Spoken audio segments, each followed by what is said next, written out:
家好，我們來看桌上這兩個點點的袋子。那這兩個袋子呢，其實是還算蠻基本款的一個，可以側背也可以斜背的一個包包，因為它的這個袋子是比較長一點的。那因為它只能斜背肩背嘛，所以我們就沒有做手提的部分。那它的特色就是說，它有一個比較大一點的袋蓋，然後這個袋蓋呢，就是可以讓你收納你喜歡的小東西，比如說啊，這個你喜歡的這種吊飾啊，或是徽章啊，或是什麼平安符啊這一類的東西，都可以把它放在這個位置上，就是把它好好的展示你的收藏品。好，像這樣子，像这個還是那個。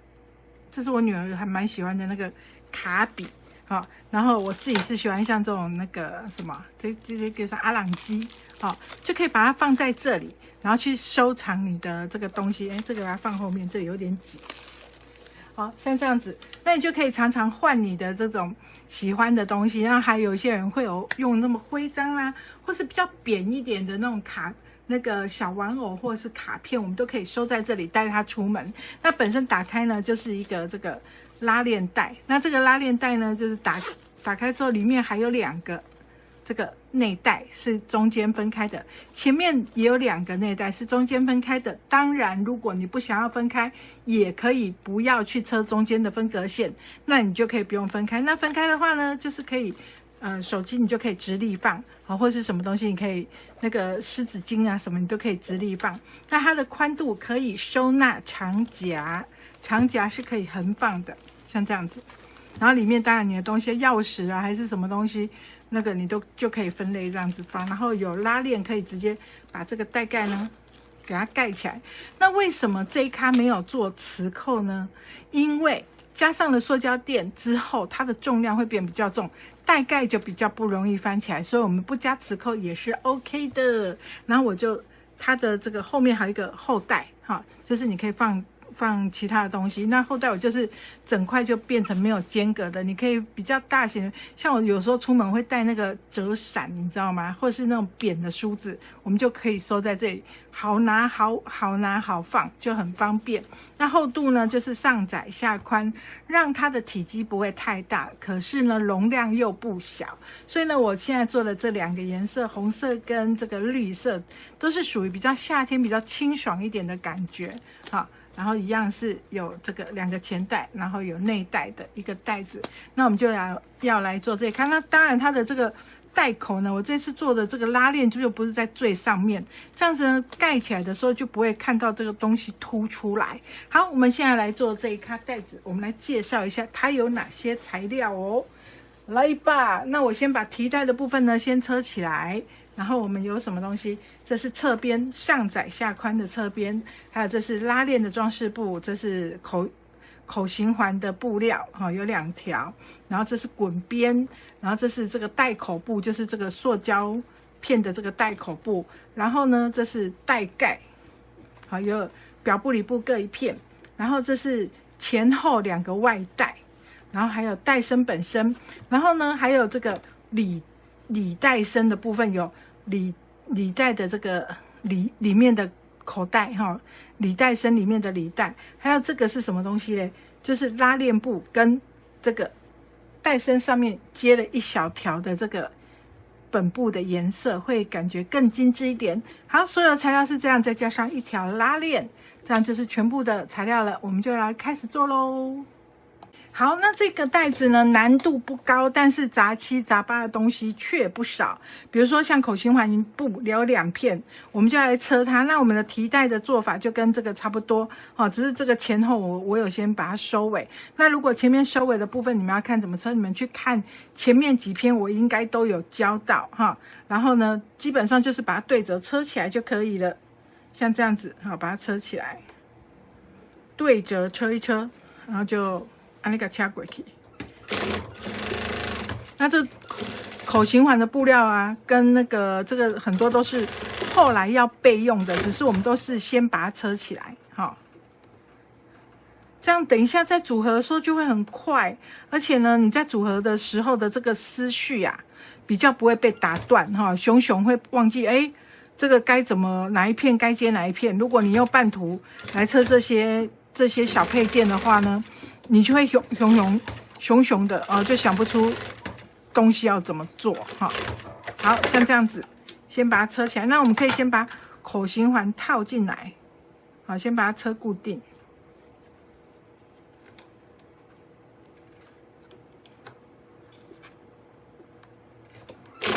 那我通常都是會留長一點啦，車多的哈，我再把它剪掉哈。哎，這面好像比較漂亮，換一下好了。我有時候看一下那個點點哪一邊比較漂亮，我就換哪一邊。好，這樣。然後這兩個東西呢，我們再把它怎麼樣剪成一樣長。哦，你一開始布多留一點點沒關係，我們最後再把它剪得一樣長，這樣兩邊就會都一樣了。好，這個是要備用的。接下來這個拉鏈布呢，布尾的裝飾布，我們也是先把它車起來。省得等一下在那邊忘記車。這個拉鏈尾端的布料啊，這個裝飾布有很多種做法。那我做的就是最基本的，我們拉鏈的正面朝下，好，然後兩邊這樣把它包起來，然後呢，不要車到這個後面的這個塑膠片，不要車到，我們就把它車起來。而且這個東西很容易忘記哦，一旦忘記之後，等你整顆袋子做好了，拉鏈都上去之後，你就會覺得它很難做哦，所以我們就要先把它車起來，然後呢，這樣把它折起來之後再對折，看這樣的長度你喜不喜歡？這個尾端的地方，你這個長度你夠不夠？夠用的話，我們就扣掉縫份之後剩的布剪掉，再折一次。然後呢，我們就可以從正面壓線了。那這個也有人用皮標去做，皮革去做那個尾端的装飾布，也有人用包扣，哦，就是那個做一個圓弧狀的都可以。那我就是用最基本的收邊就好了，好，把它弄成一個四四方方的，讓我們等一下在拉鏈的時候有一個地方可以抓住，尾端不會太醜。那這個也是備用。皮帶是最後用，放到比較旁邊去。好，接下來我們來車這個叫啥？透明蓋的部分。那我們透明蓋的部分呢，因為是這個塑膠墊啊，它會有點吸住，你看這樣滑不動，所以我們可以把布料呢拿來這裡放着，放在它的上面，這樣你就可以輕易的滑動了哈。然後呢，把這個袋口布呢，把它車上去。直接車上去就好了。好，就把塑胶墊先放在布上面，然後呢，你不要车到布哦，哈，你要留一點那個留一點縫份哈，不要车到下面的布。然後呢，我們就把它车過去，它就會跟着跑了。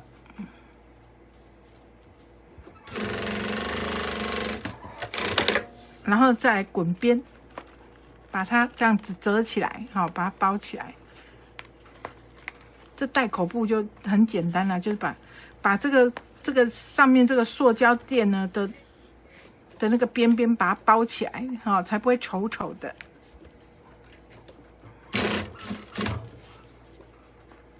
那你要是這個塑膠墊放在布上面，會比較好推得動，哈，才不會說車不動，要不然它會那個吸住你的那個縫紉機，哈，就是它會有靜電嘛，然後我們就會推不太動。然後就這樣把它車起來，好，讓它滾邊滾起來。好，接下來呢，我們要來先把它對好，好，然後用珠針呢做個記號線，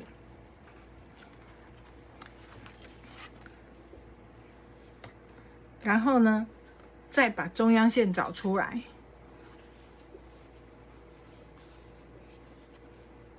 在這裡，好，這什麼意思呢？為什麼要找出這個點？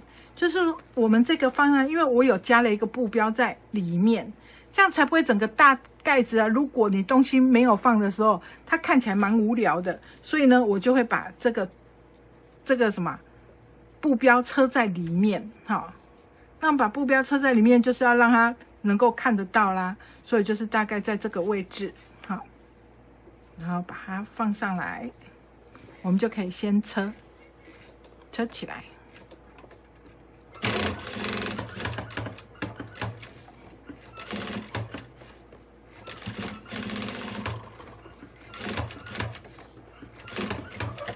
接下來呢，再把這個塑膠墊給放上來。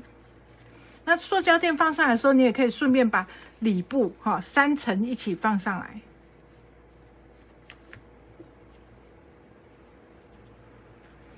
這塊點點啊很簡單哦，但是它的顏色用得很好，所以我就覺得蠻漂亮的。來把它夾住，這邊給它夾住。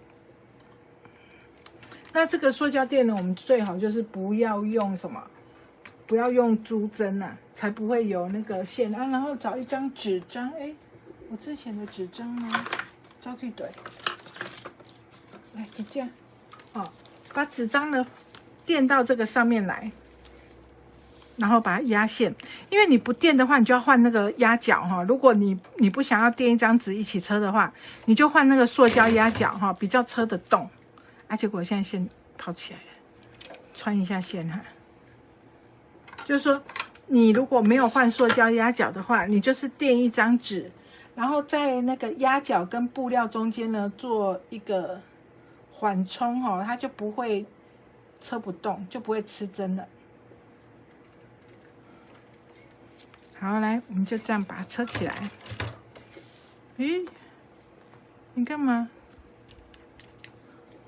它突然有一點那個線有點卡住，哎，不乖哦。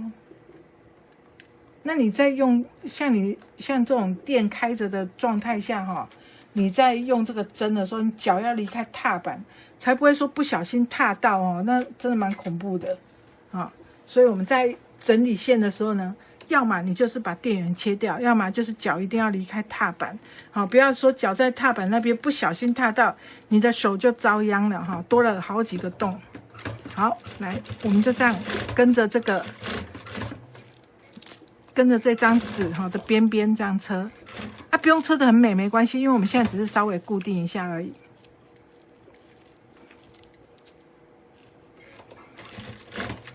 我就是很奇怪，我上次用這張紙的時候，我不知道為什麼我還給它貼膠帶，貼了膠帶反而會有點黏住的感覺，應該是不要貼膠帶，我們就是紙張折一折就可以折。我來折一張紙張給你們看，我的紙張哎，好，像這樣子紙張，你就直接這樣把它折一下，墊在中間就好了。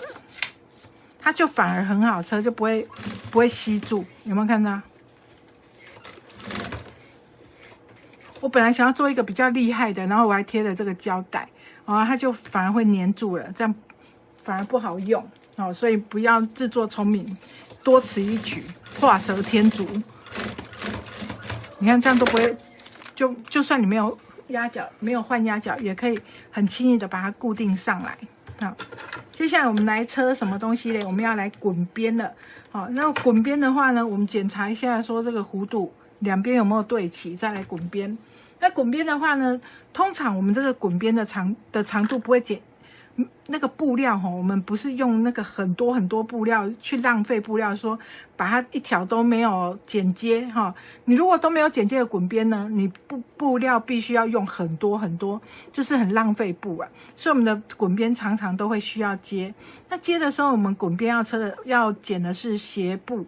那什麼是斜布呢？斜布方向就是說，我們布料就布邊這邊是直布，然後這邊是橫布。那斜布是哪裡？就是45度角，也就是說我這塊布呢是這樣裁剪的，好，這裡是橫布，這裡是直布，那我布料是這樣裁剪，好，所以你們要記得，要滾邊的話，你要裁斜布，它才會有才會有伸縮性。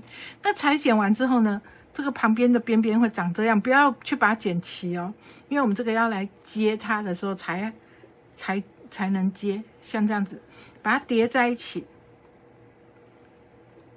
去接。那接是接哪裡呢？我們要從這個點，這個交叉的點到這個交叉的點，不是把它這樣子車，不是這樣子車，你要把它拉過來，這裡的完成線，好，跟後面的完成線要疊在一起，好，然後呢，從這個交叉的這個直角的這個點車到這個點，這樣呢，你接起來的線，接起來的貼邊才會是一直線，好。來，你看哦，點點有沒有？它接起來的線才是一直線。然後呢，把縫縫打開，折過來，然後把多余的三角形剪掉，這樣你的貼邊，你的那個滾邊呢就可以接得很完美。好，這樣之後我們再來車。那我們滾邊呢，我是做比較寬一點哈，然後直接對折去車，這樣子的滾邊車起來比較好車，但是也會比較厚。那如果你做衣服呢，有時候會忌諱滾邊太厚，但是做袋子的話還好。尤其像我們現在做這個袋蓋，需要一點點重量，因為我們剛剛說沒有磁扣嘛，那我們需要一點點的重量，對不對？我們這樣滾邊呢，雖然有一點點重量，那它就可以完整的蓋住你的包包。好，接下來我們車到這個有弧度的地方，記得不要拉。好，外弧度不可以拉，內弧度才要拉。這個外弧度呢，像這樣外面輪廓，我們不止不能拉，我們還要稍微擠一下。好，為什麼呢？因為我們不擠一下的話，這個內圈跟外圈它有內圈外圈的長度的不同。如果你這裡拉緊的話，外圈就不夠用了，所以我們這個地方不能拉，還要稍微推。好，就是讓它有一點這樣多，不能車出小皺褶的推。好，讓它有多一點點。好，這樣我們車到正面的時候才會，等下翻到正面才會漂亮。好，所以像這樣。那再檢查一次你的這個縫份有沒有好好的打開着。好，到這邊的時候又要幹嘛？又到弧度了，又要幹嘛？又要開始有一點推。不要直線就開始推哈，弧度的時候推就好了。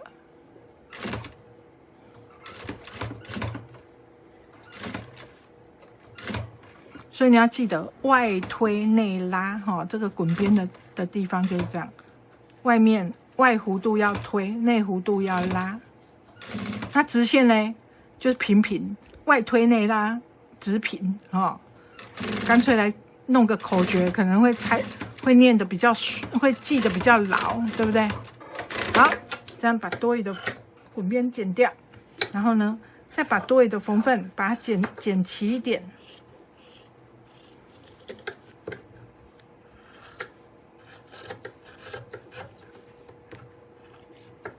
就是把這個縫份呢，都剪的大小比較一致啊，這樣你滾邊滾起來就會比較漂亮，它的粗細才會一樣。尤其剛剛說了，我們有一個那個透明墊，有沒有？它比較硬，那如果你要是那個不整齊的話呢，它就會把你的那個厚度呢，把你這個滾邊的那個粗細弄得這樣很曲折，就會不一樣大條，好，像這樣子，然後把它這樣包過去，好，這樣，然後再來車滾邊。那這個滾邊的那個蠻剛好的，所以你要稍微用力拉一下，好，才不會後面車不到。拉是往上拉再往後包，不要亂拉一通，不是往上拉還是往下拉，是橫的這種橫向的拉，像這樣往上往旁邊拉一下，然後往後包，這樣我們才能夠很漂亮的包住那個縫份。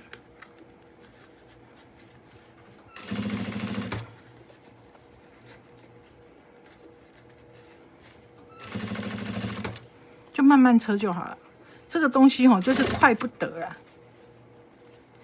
當然啦，如果你是那種車了很多次，還是你很常在練習的人，你就會車比較快但是我們又不是，我相信很多人會看我的手作影片，就是還要一邊學習嘛，對不對？那我們就本來就不是職業呀，我們不是職業，車慢慢車就很正常啊，對不對？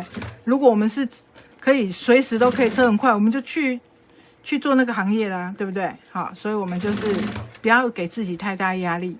好，我们就是能夠車起來就已經很厲害了啊，不然你來車，不然誰批評誰來車，對不對？我們就是不用給自己太大壓力，慢慢的車。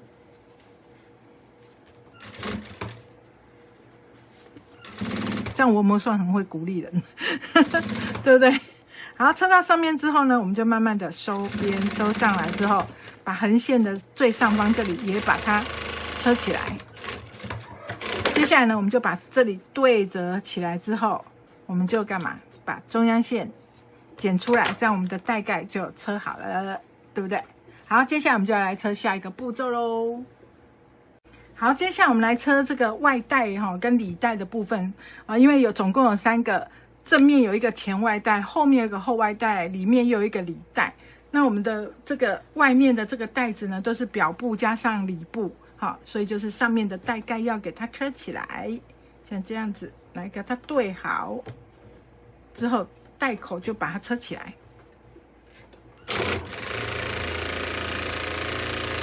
然後再從正面壓線。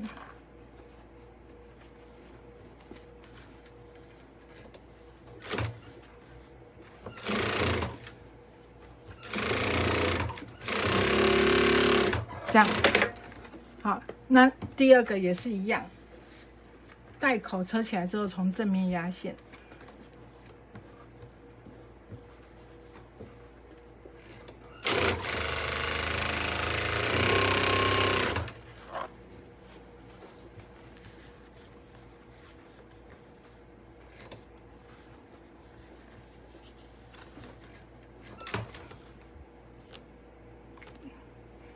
來正面壓線就是壓0.1就可以了哦，因為如果你壓太粗啊，壓太寬吶，感覺就緊稠肉啊，有沒有？所以我們就壓個0.1就好。那裡帶也是一樣，我們裡帶順便也給它車一下好了。反正我都找出來了。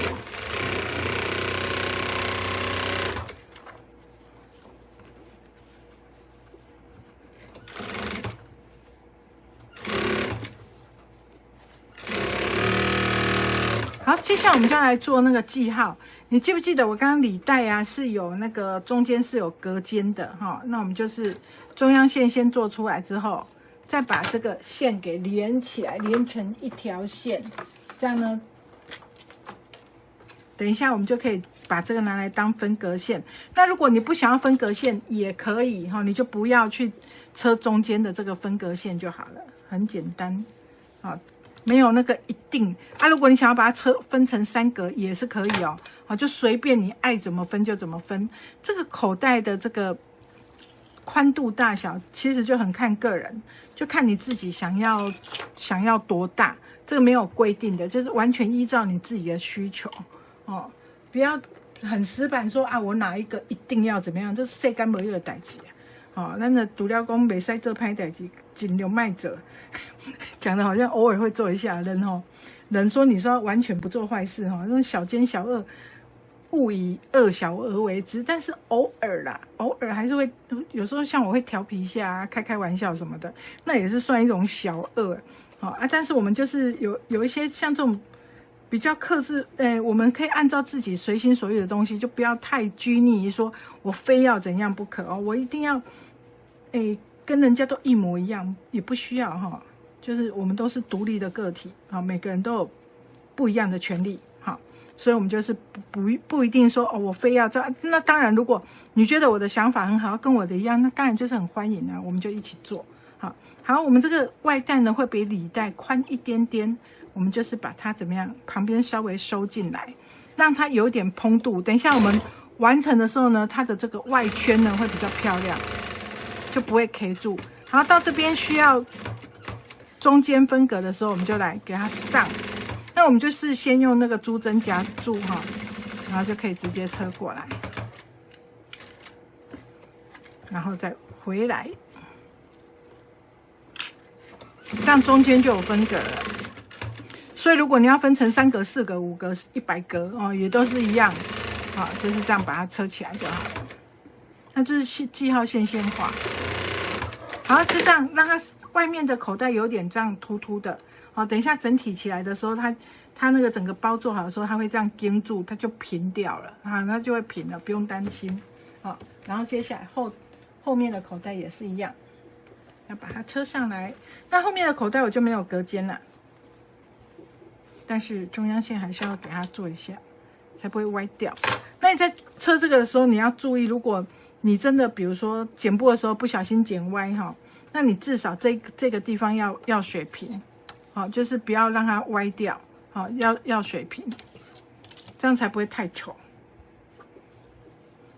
那中央線來把它夾住，然後一樣稍微往內縮之後再來車。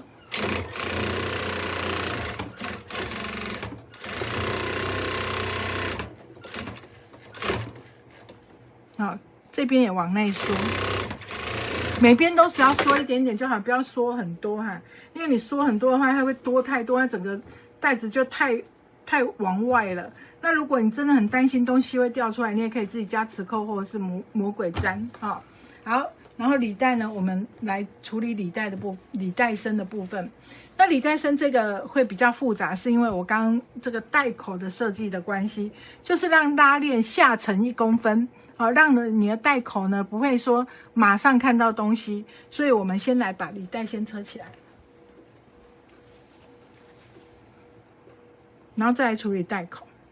那履帶有沒有需要再往內縮？不需要哈，因為履帶呢它是在內圈哈，所以履帶就不需要往內跑，放平就好了。然後一樣中央線，需要分隔的人你就分，不需要分隔的人你就直接車過去。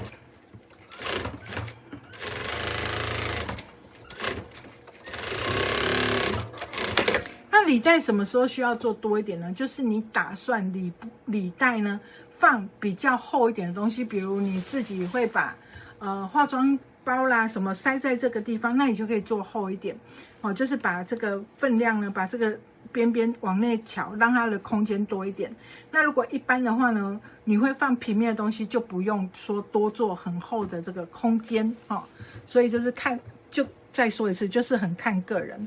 這個時候呢，我們要拿出的是拉鏈布2條，哦，2條拉鏈布呢，我們左右兩邊先把它車起來，這樣，左右都車哦，好。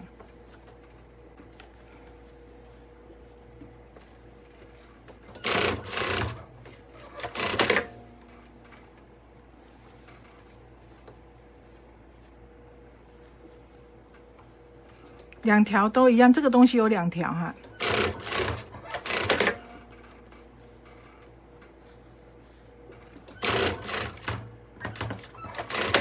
然後把它翻到正面來壓線。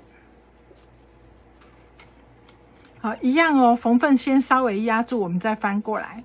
好，就像這樣，縫份我們先稍微大拇指在裡面，食指在外面，我們先把它壓一下，再翻過來，這樣這個角角呢的縫份會比較漂亮一點，不會擠在一起。好，裡面它就會乖乖的，啊，也是很平整這樣。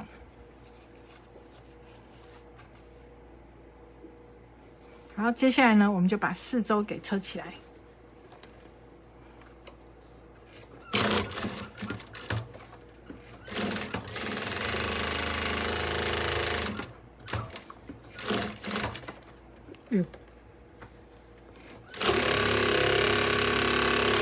这個也一樣哦。好，我們要車2條。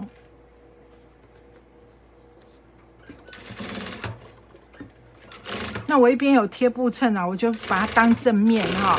另外一邊我就沒有貼了，就只要貼單邊就可以了。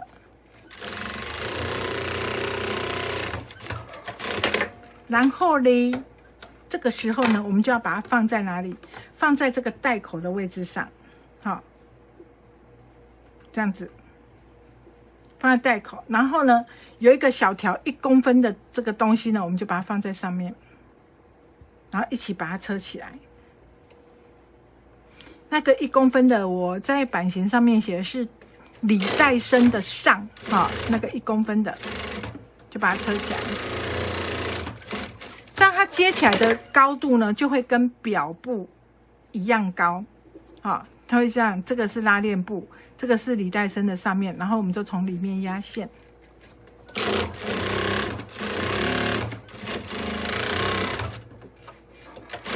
另外一邊也要這樣做哦，哈，現在有這樣子，有沒有看到？好，好，接下來另外一邊也是一樣，來，給它車起來。這個會蠻剛好的，就是只剩下縫份哈，所以不要懷疑，就是這樣車。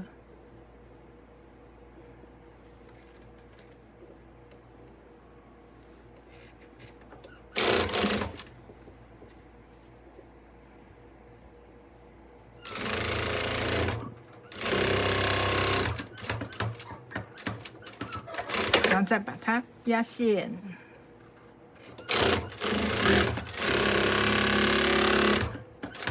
好，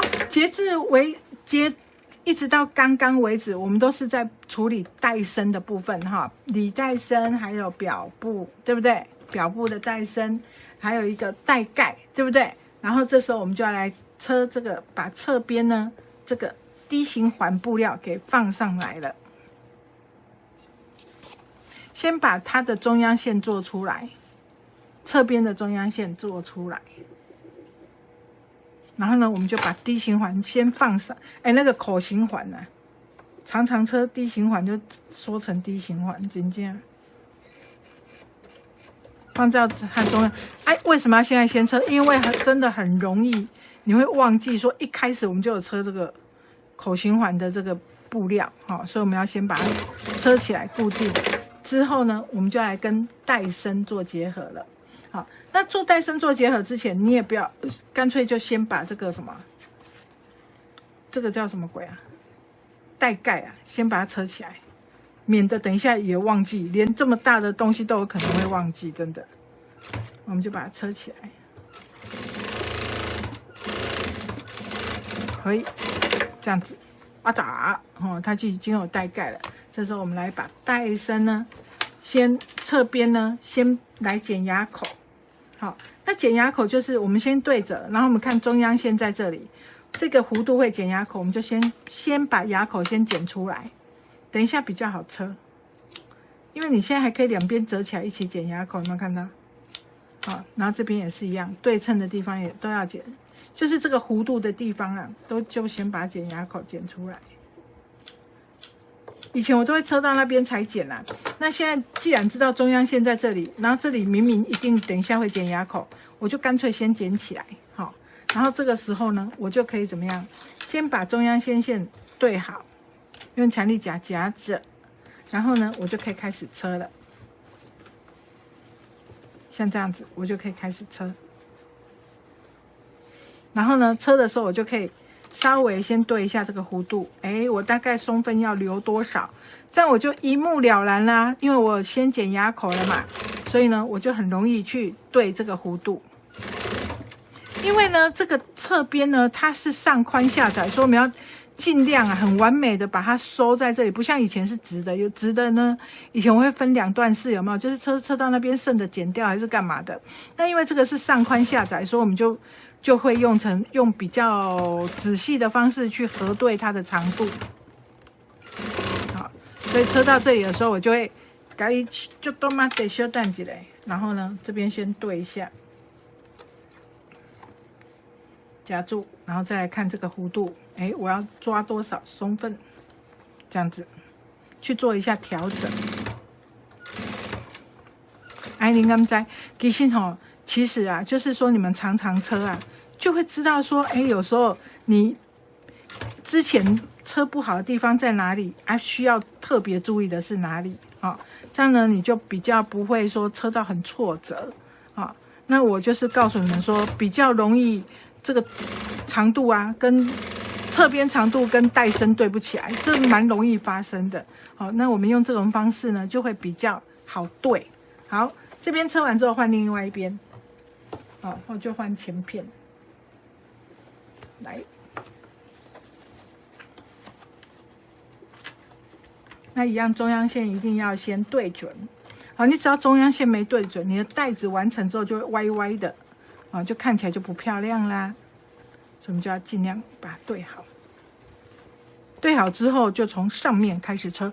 那因為一開始呢，我就把這個版型畫的美美的、好好的、量的很好，所以它就會對起來很準。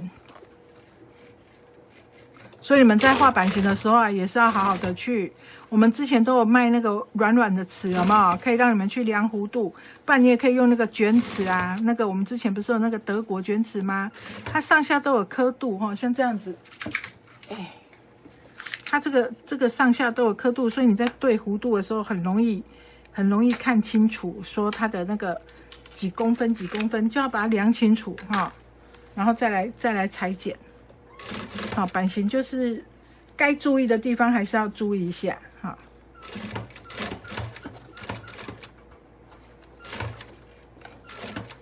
來，這樣子轉過來，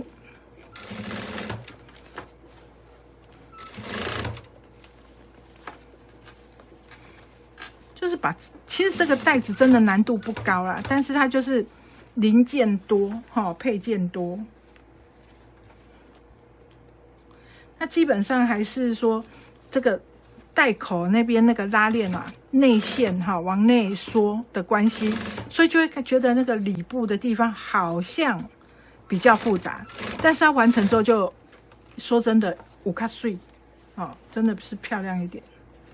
這個我現在為什麼調這個呢？因為它現在這裡有一個塑膠片，然後有點粘到那個桌面哈，有點推不太動，所以你就要把它翻起来，讓它不要成為你的阻力。好，你把它翻過来，它就很好車了。好，這樣子很完美的就把它車起來了。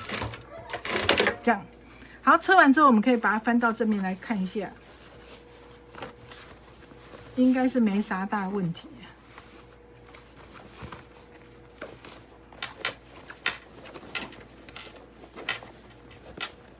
喂，是不是挺好看的？這個是奶茶色的这個點點哦，也是蠻可愛的，比較耐髒一點，然後又很耐看。好，這樣子。好，接下來我們要來車裡部。你看這樣看起來就很像已經做完了，怎麼會這樣？好，接下來車裡部啦。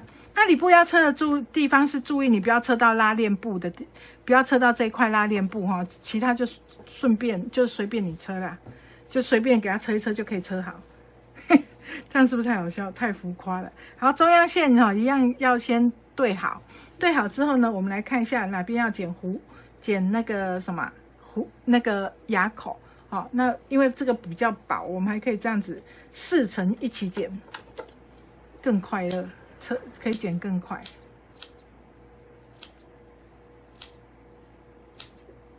好，剪完之後呢，我們就可以來車起来，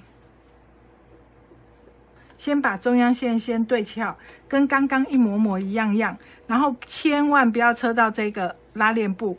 所以我們在車的時候呢，車上面的時候，我們先把拉鏈部往下，好，然後就車起來。哎呦，我撞到那個我的手機。因為我现在我有近視，所以我现在是戴眼鏡去撞到手機，它就在那邊晃，好好笑。好，折起来之後呢，車到那邊之後再把拉鏈布往上放，就比較不會車到。好，然後呢，我們就把它車起來。等一下，我喝一口水，我要渴。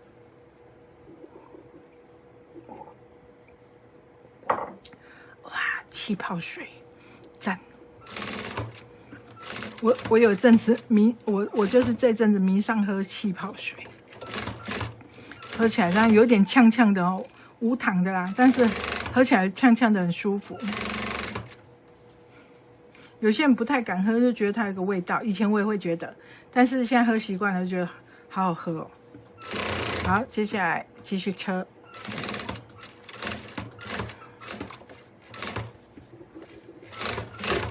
好，車到這裡一樣要小心，不要車到你的那個拉鏈部。所以你車到這個點的時候呢，你看到這個點的時候，然後你就可以把拉鏈部呢往下折，有沒有看到？往下折之後再來車，這樣你就不會車到拉鏈部了。好，接下來車另外一邊，我們就要記得留反口哦，哈，要不然等一下袋子是翻不到正面的。這個地方我們就要留反口，不能車啊 ，no 啊。來，一樣不要車到你的拉鏈部，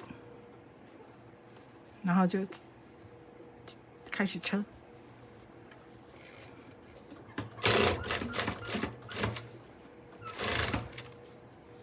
所以你看，先減壓口是不是很好？我們現在就很好車啊，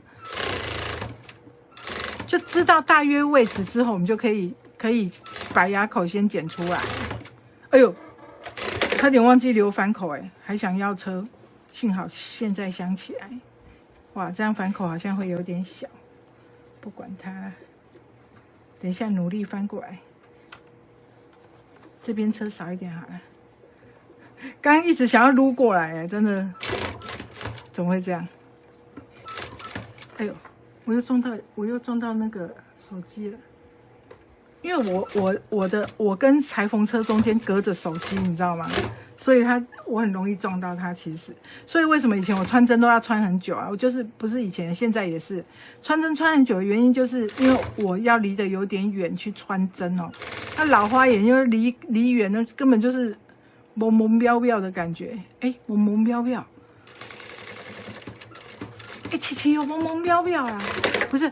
我們剛剛其實今天我跟我女兒去吃晚餐，我們就在說台語的疊字有哪些哈啊，我們就說白蝦蝦啊、金細細啦啊，然後那個安吉吉啦、歐媽媽啦，好那一類的哦，就是那個這一類的，就是剛我講的疊字也蒙蒙飄飄，蠻有趣的。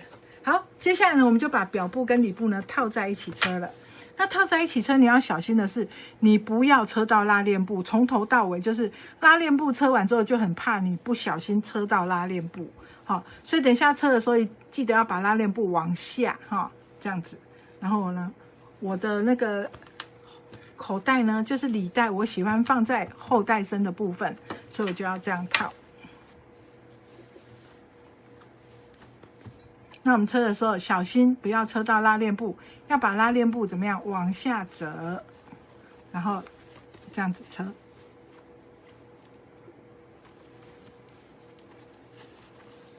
把拉鏈布往下折，我們只要車這那一小塊那個1公分的那個厚度的地方就好了。好，然後側邊也要對好。這樣，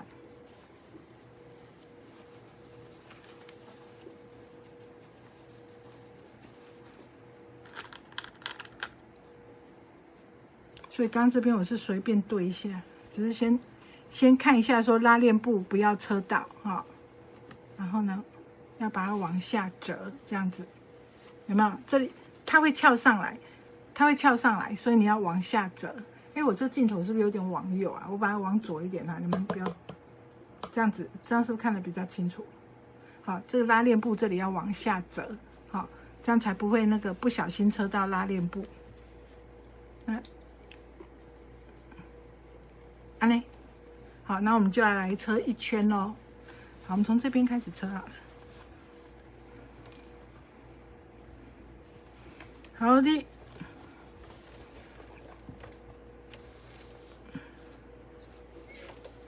那台語其實蠻有趣的哦，很多人就是，哎呦，我也 Q 監督掉，很多人就是看我的頻道，發現我很常在講台語，有沒有？因為我是台灣人啊，我講台語很正常啊，我住在台灣台南啊，對不對？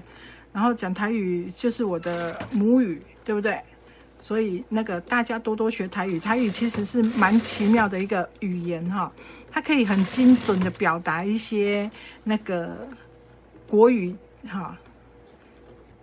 很難表達的地方，它可以講得很貼切，這樣子。好，哎，剛就是你刺到我的，來繼續車。好，那帶口的部分呢，會有一點那個，有一點高低落差哦。我們可以，如果你覺得不好車的話，你可以換高低壓腳。好，那個高低壓腳在車的話呢，就不會那個像我現在這麼難車，就是左邊比較厚啊，右邊比較薄，它就會有點車不到這個一條線上的感覺。好，你可以換高低壓腳，高低壓腳就是長這樣，給你們看，長這樣，哈，它就是可以這個有彈性呢。那這樣子的話，它就在車的時候，它會依照你的厚度不一樣哈，然後去調整它的長度。因為我快車完了，我就懶得換了。那如果你們覺得不好車，記得先換哈，不要像我這樣車一半，我現在有點後悔，說我幹嘛剛剛不要換？那剛剛沒換的話，現在就更不想換，你知道人就是會這樣，好，就是那個蠻皮啦，蠻皮的國語是什麼？就是很皮嘛。好，剛剛不換，那現在就不想換，這就是人的那種劣根性。真是的，所以我現在就會覺得比較沒那麼好車，所以會奉勸大家這個時候啊，你可以換一下高低壓腳，哎，你就會好車很多哦。來，好，很快的，也沒有多快，就反正就是這樣，我就車了一圈了。好，車完這一圈呢，我就要從反口。好，翻到正面，我們最主要是要來檢查什麼？有沒有車到拉鏈布？哈，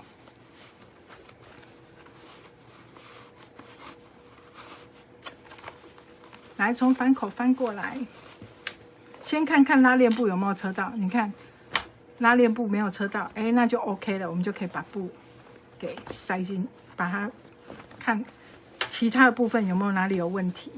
好，那拉鏈布沒有車到就是 OK 了。好，最怕就是車到拉鏈布。好，這個時候呢，你不要以為這裡就是帶口的部分哦，不是哦，這不是帶口邊緣哦。我們再把它翻到這面來壓線。我們帶口在哪裡呢？我們帶口是在這個1公分是屬於履帶的部分。好。這個1公分是屬於履帶的部分，所以我們帶口呢是從這個側邊，你看的比較明顯，就是有表部跟裡部的地方是分開的。我們就要從帶口那邊再去做一個帶口的壓線。好，那我們車這個帶口部的話呢，就是你要車0.1還是要車0點幾，其實都可以。但是我比較建議的寬度呢，大約是0.3左右。為什麼這個帶子這麼特別，會有一個這麼奇妙的數字呢？因為以前呢，不是0.1就是0.5，對不對？就是因為呢，它後面的那個框線啊，大概只有1公分左右。那如果你車的太寬的話呢，對那個框線感覺就蠻有壓迫感的，好，所以你在車的時候小心不要車到拉鏈布，拉鏈布一定要往後，往左邊跑，然後我們就車個0.3，既能框住這個帶口，又不會顯得太小家子氣，然後也不會讓後面的那一塊這個框邊呢會覺得怎麼樣，太有壓迫感，好像它的上面縫線一大堆的感覺，所以呢，我們就車個，我會建議大概，你如果不要0.1也可以，那你就車個0.3左右就可以了。那0.3左右會不會很難去掌握呢？大概就是這個壓腳的一半，就大約是0.3，就對齊這條線呢，我們要車的這個線呢，對齊壓腳的一半，就大約是0.3了。這個邊邊有時候你會覺得比較不好抓啊，但沒關係，你還是可以做得到的哈。慢慢的，我們去把這個邊邊找出來。那如果你覺得說這樣子邊車邊找太難了，哎，你可以怎樣？先去整燙一下，哈。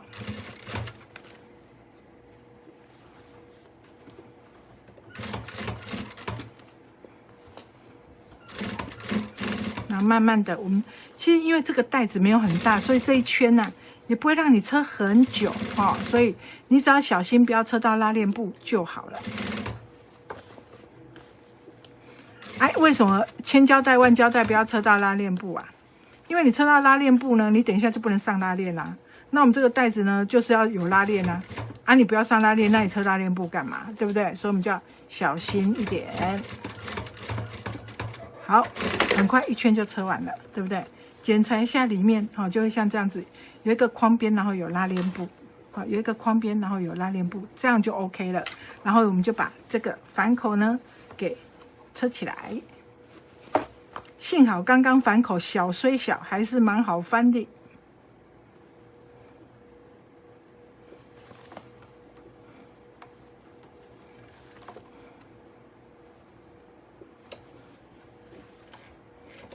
來反口把它車起來之後，我們就可以翻到正面去。好，翻到正面來嘍。接下來我們就要上拉鏈啊，不是上菜哦，是上拉鏈啊。那拉鏈我們剛剛就車完了，你們記不記得，在遙遠之前，我們拉鏈就車完了哦，有一個拉鏈的尾端的布，對不对？那我們就可以看你這個包包，你背着，你想要拉鏈從左邊往右拉，還是右邊往左拉？這個時候決定哈。然後我們就來把拉鏈給車上去。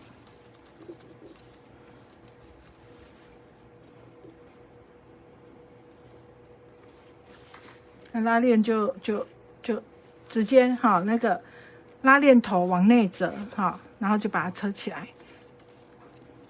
拉鏈的那個頭前面的那個頭哦，不是這個頭，這個頭你可折不起來哈啊，你就把這樣折，然後把它車起來，碰到拉鏈頭就往上拉。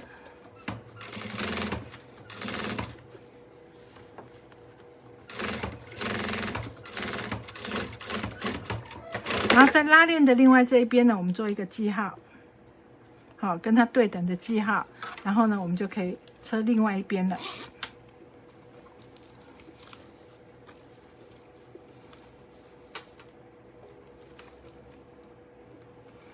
那尾端就对準好我們剛剛的那個記號，然後往前對。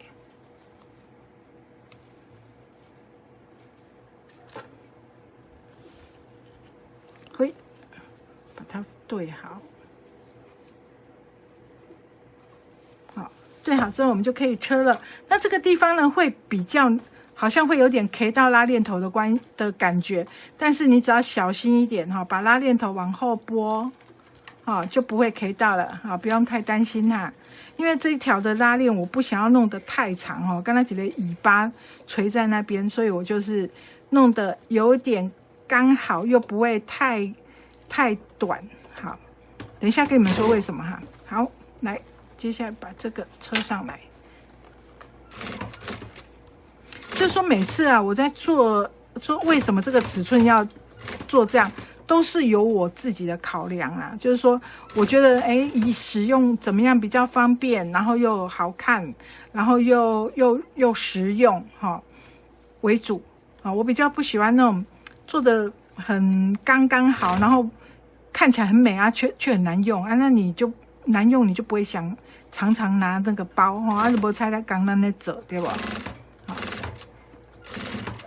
好，這樣子車完了，好，現在我們把它。拉鏈這樣子往內塞，然後你就會得到一個漂亮的這個有一點內層的、有點往下縮的一個拉鏈。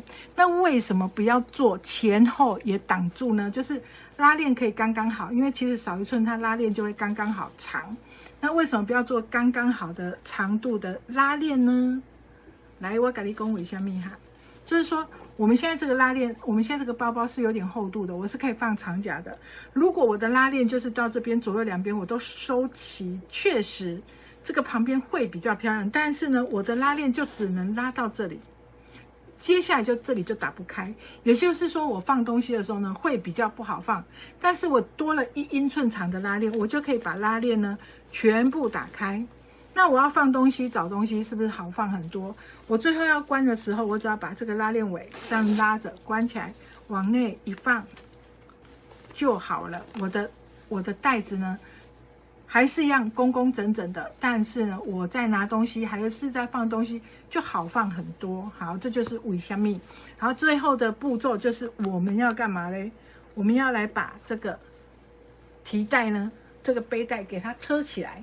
那我們這個背帶是之前我們就車好了嘛，所以我們現在就只要把它穿過口型環車起來就好了。那我們還是一樣有調節長度的功能，所以我們還是會有日行環哦。如果你要調節長度呢，就是需要日行環了。這個時候就把日行環穿過去，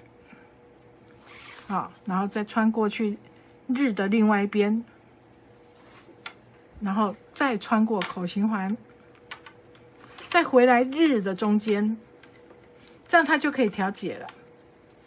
好，它這樣它就可以調整長度了。如果你實在看不懂你的包包啊，裡面一定有可以調節的，可以調整長度的，你就去研究一下它的這個穿法哈。那基本上就是像這樣子，好，丟過來，好啊。我最近有時候閒暇的時候會玩那個竹馬傳奇，它是不是很像那個路線呢？很久很久，我年輕的時候就玩過那個線，就是那種竹馬，就打那個球。中間有一隻蟾蜍啊，在那個好像埃及古文明的地方那邊打那個球。那這個路線就很像那個竹馬傳奇的這個路線，真是打上癮了。好，我們完成了。在講這些有的沒的的時候，我們把它給做好了。就是說，這裡可以放東西，然後前面有兩個前袋，然後後面呢有一個大的後袋，然後呢打開之後呢是有拉鏈的。那如果你有時候忘記拉鏈，沒關係，我們還有一個袋蓋，那裡面呢還有兩個內袋，那中間的空間也很大，可以放那個長夾跟手機跟那些你想要拿的什麼化妝包啦，還是那個面紙包啦，還是什麼，還會放什麼東西啊？一時之間怎麼想不出來哦。就是因为我自己的包包裡面不会放很多東西，除非要出遊，有時候帶行動電源啦，對，帶行動電源啦，小風扇啦那一類東西我就會帶着了。好，那長夾我們就可以橫放，手機也可以放裡面，對不對？剛好不會卡到，然後也可以放外面，也是不會卡到。你也可以放護照，你也可以放，對，護照你也可以放裡面啊，就反正你分門別類去放東西。然後呢，喜歡的這些什麼卡片啦，還有徽章啦，還是小吊飾啦，你就可以帶着它們出遊咯，對不對？像這樣子，然後就可以有一個漂亮又可愛，然後質感又很好，然後好背好拿的一個這種。算是痛包嗎？就是斜背的痛包這樣子，對不對？然後它有3個顏色，一個是這種知性的這種淺灰綠。我們來把鏡頭往遠一點好了，來吧，看一下。有一個是比較知性一點的這種淺灰綠，氣質很好；有一個是比較耐髒，可是質感也很漂亮的這個奶茶色。還有比較活潑一點的紅色系，所以3個顏色呢都是簡簡單單，用的是點點的布料，就是說讓你放東西進去之後不會覺得整個還是很花。所以喜歡的朋友，你怎樣？你這個真的背出去是，沒有什麼人會跟你一樣，因為畢竟就只有我們設計的嘛，就是說我們設計的這個看到這個朋友的人，就可能可以做出來這樣子。那你就可以背着你喜歡的比較特別一點的包包出去，然後跟朋友一起玩，或甚至你也可以做給朋友。好朋友一人一咖，是不是覺得很開心啊？還是送給小朋友，尤其是青春期啊的這年輕人。其實現在不要說年輕人了，我自己也很喜歡放這些有的沒有的就是說不一定這個是不限年齡的，甚至不分男女，大家都可以拿來用。然後最主要是它很實用，容量空間都很大。就算你不放這些東西，你可以放一些簡單的，比如說你容易忘記了什麼卡片還是什麼，你可以放在這裡，很好拿取。好了，就是這樣子了。喜歡的朋友怎麼樣？趕快做起來吧！可愛的這個透明的透明袋蓋的一個側背包那大家就可以做起來咯。好，喜歡的人趕快做起來吧，拜拜。